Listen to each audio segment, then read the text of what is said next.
A very good morning to all my dear students of class 9. Today I will teach you a truly beautiful mind from your NCERT book Beehive.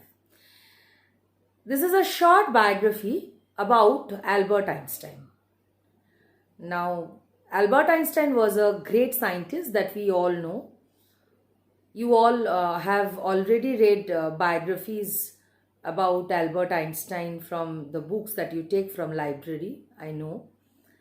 And in this chapter, A Truly Beautiful Mind, we will get to know, we will come across to the other sides of his character. A truly beautiful mind is humanitarian attributes. Okay, he advocated world peace, non-violence, and that is why the title of this biography is A Truly Beautiful Mind. We will get to know about his childhood, how he behaved differently than the other children of his age. He started talking late. He thought of his young sister Maja to be a toy and often asked his mother that where are the wheels. So his fellow students fellow children thought him to be brother boring. They never liked to play with him, so he used to play alone. So these are the things that we will get to know. And since it is a biography, so giving an introduction to it or discussing the theme of it is not possible as a teacher, because it's a biography, and I will explain you line by line. And while explaining what are the attributes of his character other than his scientific experiments will be revealed, I will tell you to sit with pencil, mark those things, mark those portions which will throw light to the other attributes of his of Einstein, of the character of Einstein, and you will get to know about it. Okay, now I'm starting to teach you the text. See, Albert Einstein was born on 14 February 1879 in the German city of Ulm without any indication that he was destined for greatness. On the contrary, his mother thought Albert was a freak. To her, his head seemed much too large. So he was born in Germany, and his mother thought of him to be a freak. Now, freak is a word which you all know, which is disapprovingly used to talk about a person who is unusual and doesn't behave, look, or think like others. So he was slightly different. And his head seemed too big. So his head seemed too big than the other children of his age.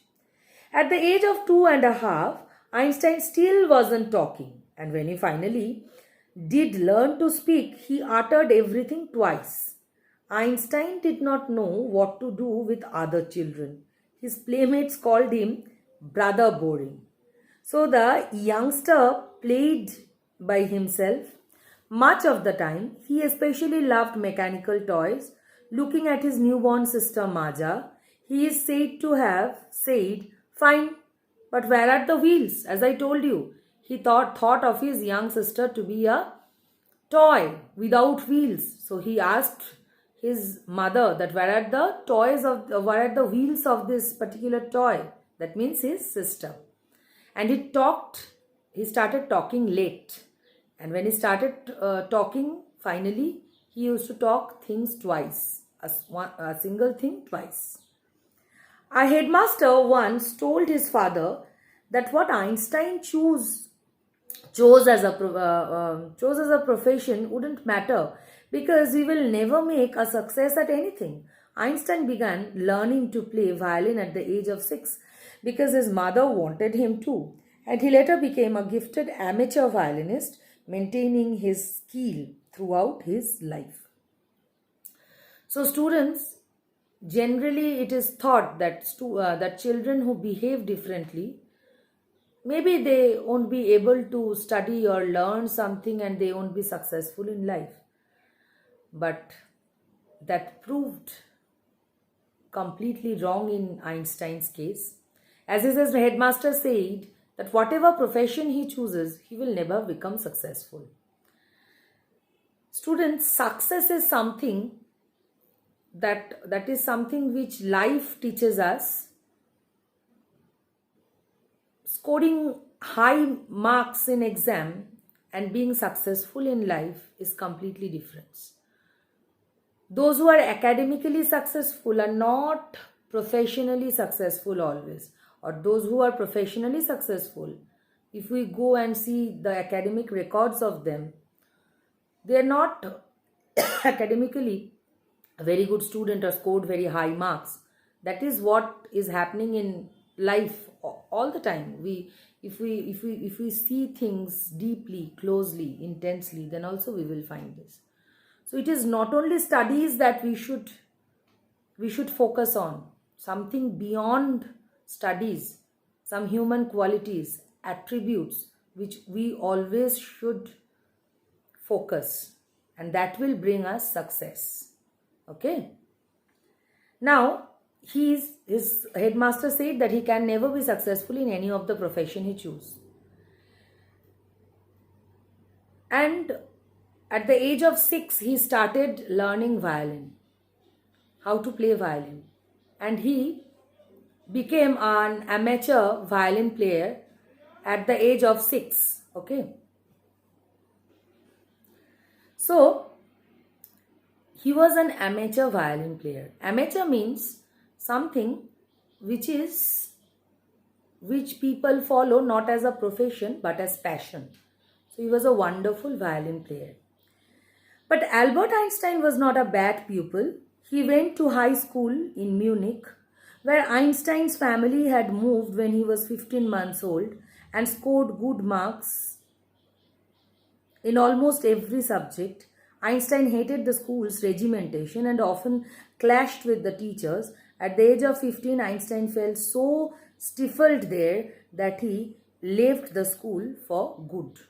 So, Einstein left the school for good. He was always in contradiction with the teachers. That is what you will note, that he never liked the strictness of school. So he was in contradiction with the teachers.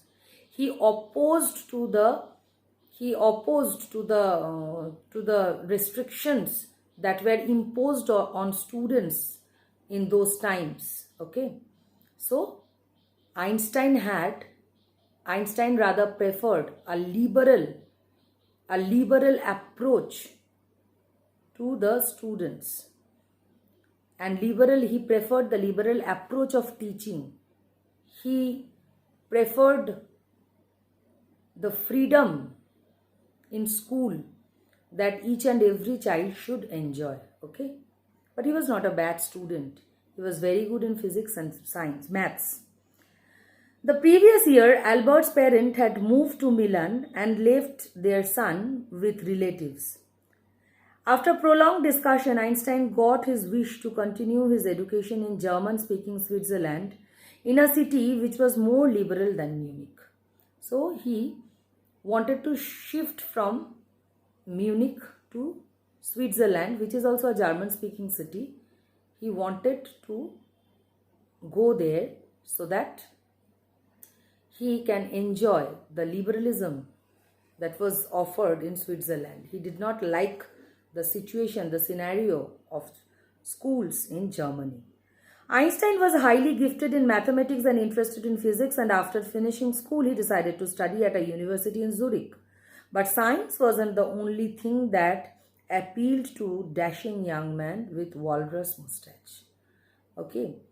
So he was not only a great scientist interested in physics and maths and all, but his area of interest was vast. A very common thing we always say, all work and no play made Jack a dull boy. So only studying and not paying heed to any other things is not a healthy situation for any student. So as a student should be an awakened soul, which will always try to reveal the truth, delve deep into the truth that is hidden on this earth. And Einstein was a person who always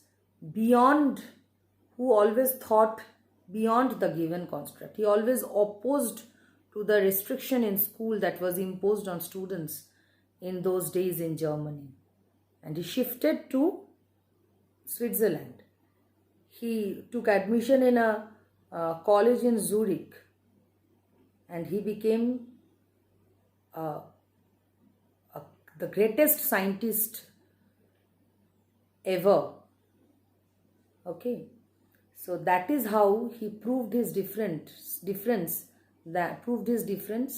and he achieved so much. So in the next part of the biography, we will get to know about his other achievements. Now, students, since this is a biography, I cannot, it's not always, I cannot teach you the theme and the other things which we teachers generally discuss while teaching any chapter. This is a biography. So, these are the true events of his life. And while teaching the biography, I will try to throw light or focus on those attributes of his life, of his life and career, which are stated in the text only. Biography is something which is the true account of somebody's life. So we cannot go beyond the text. Okay. So in the next class, I will continue with the textual analysis. So bye for today. Have a good day. Tomorrow I will complete the textual explanation. Bye.